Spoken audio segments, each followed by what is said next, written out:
Hello. Hey. As you just heard, my name is D-L Stewart, and I'm a faculty member here on campus at Colorado State University.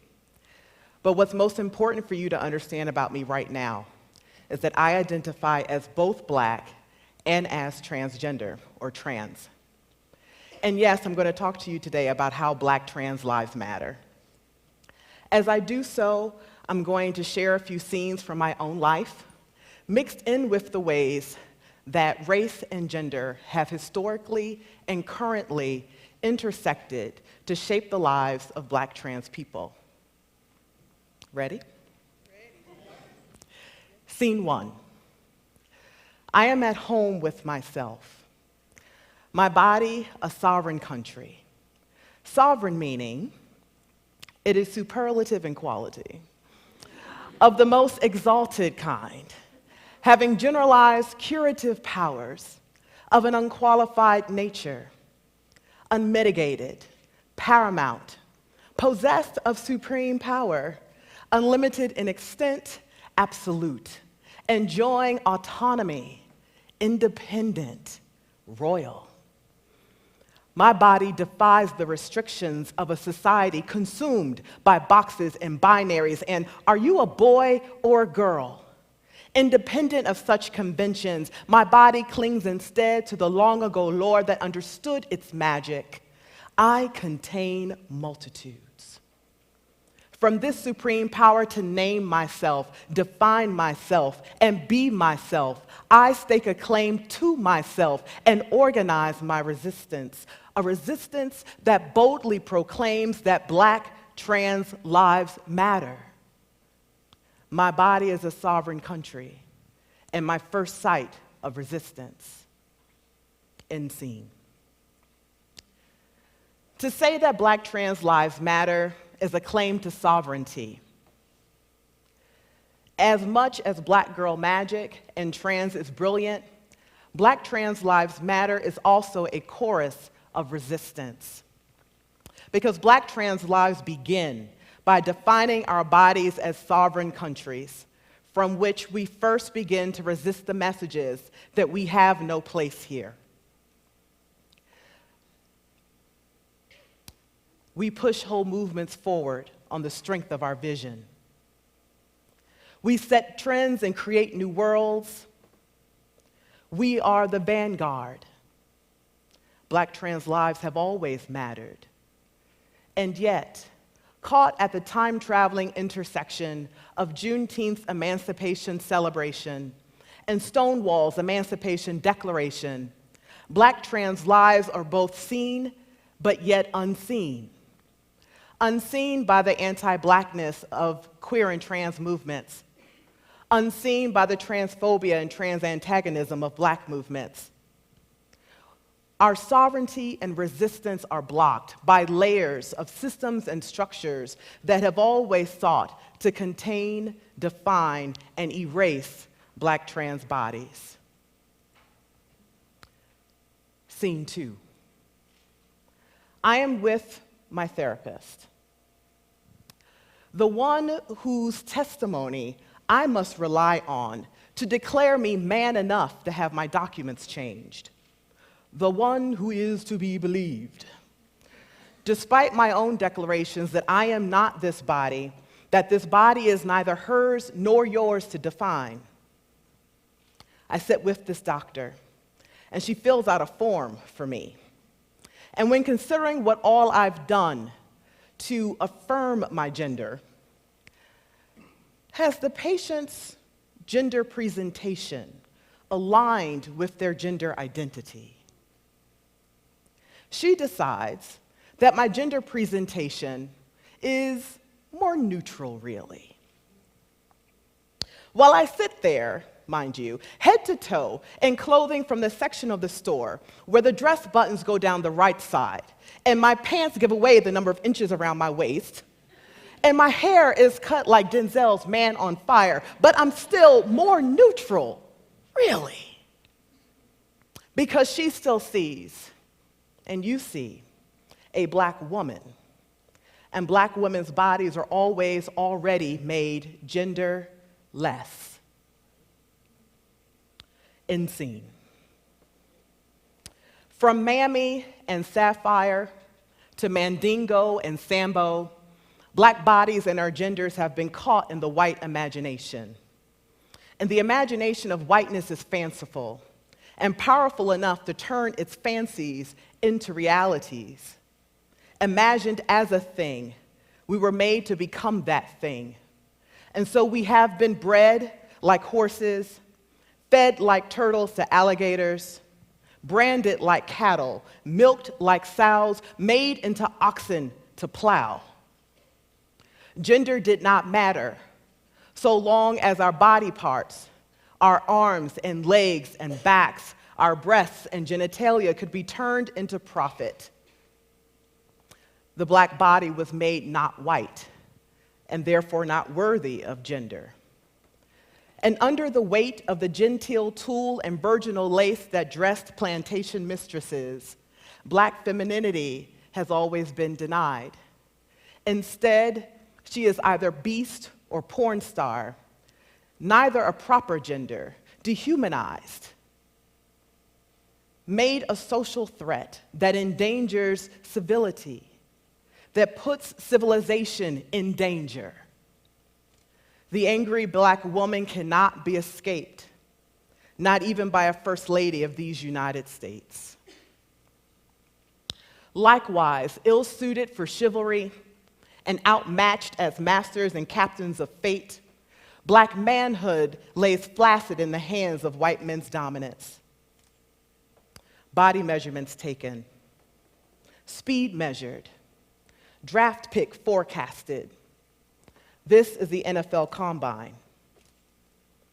Body measurements taken, teeth and body cavities inspected, number assigned. This is the prison intake room. Body measurements taken,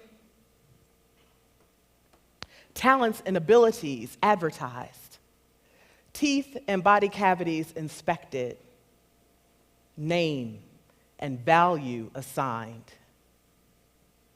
This is a slave's bill of sale. Made either stud or farce, he is not for his own pleasure, but rather for profit and jest. Athletes and comics, contained, made not a threat.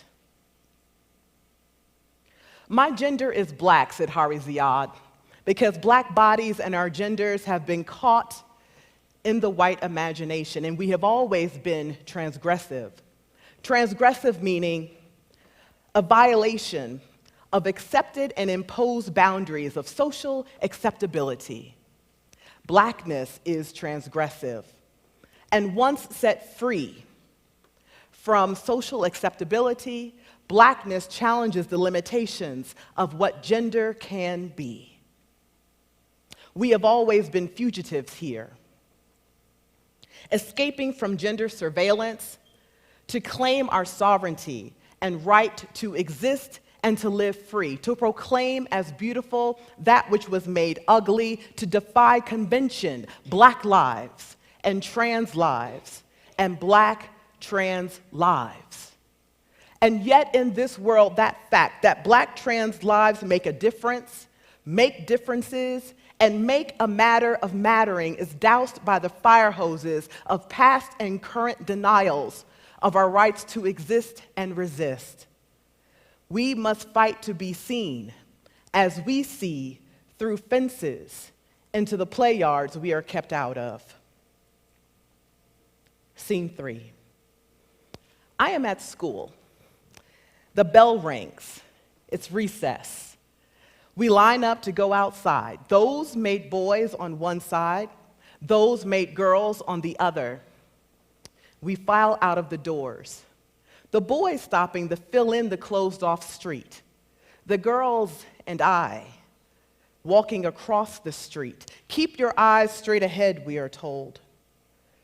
Because there's a park across the street, but there's a wrought iron fence that encloses that park. This is where the girls and I play. Mostly I stand at the fence and watch as my fellows play ball in the street and be loud and be rough and be sweaty, and I am behind the fence.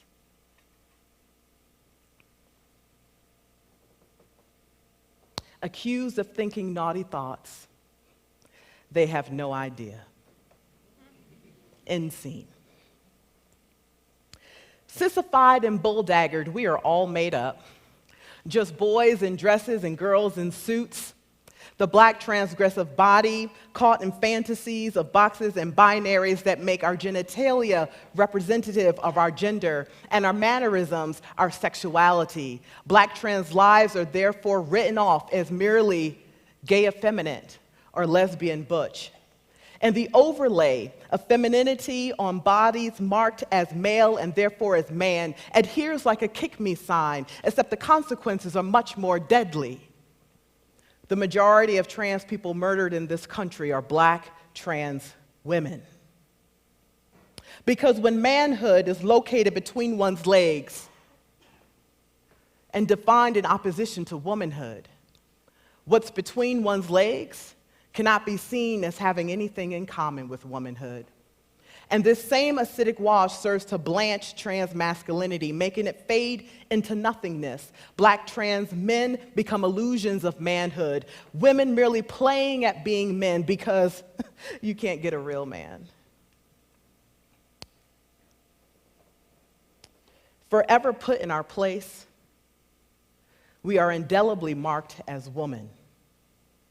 And at best, the looming threat of black trans manhood is contained, inoculated, made more neutral, really. Scene 4. I am with my therapist. I tell her what I think about as my body begins to slowly morph into another version of itself. What will happen as I move from the social threat of angry black womanhood to the physical threat of looming black manhood? When will my neighbors forget to recognize me and my pit bull? They've seen us nearly every day, pre-dawn or after twilight, for what will have been over 2 years by then. When and how soon, after I am no longer misgendered woman, will the cops be called to come and contain and erase my presence? How soon before the purse clutching, the sidewalk crossing? What does it mean to become a brute, to turn my body into another kind of threat? She's stunned that I'm already recognizing this. I can't afford not to. End scene. Who can see me and my black trans kin in the skin we are in? Who dares to love us? Who holds us close? To whom do we matter other than to ourselves? We're not looking for saviors. We have each other. As Lilla Watson said, if you have come here to help me, you are wasting your time. But if you have come because you recognize your liberation is bound up in mine, then let us work together. Let us work together to make black trans lives matter, the lived experience of black trans people out in the world. And if you believe that your liberation is bound up with mine, then I invite you to make black trans lives matter your personal ethic by being transformative, loudly and mindfully. You can do that in 3 ways. Transform your thinking about blackness and gender. Be loud by taking the risk to confront false assumptions and others' fears and biases. Be mindful and pay attention and believe what black trans people say about our own lives. Being transformative loudly and mindfully takes practice, just like getting someone's pronouns right. Mine are they, them, their, and he, him, his, by the way. And getting someone's pronouns right and being transformative loudly and mindfully matters because black trans lives matter. My life matters. My body is a sovereign country and my first sight of resistance.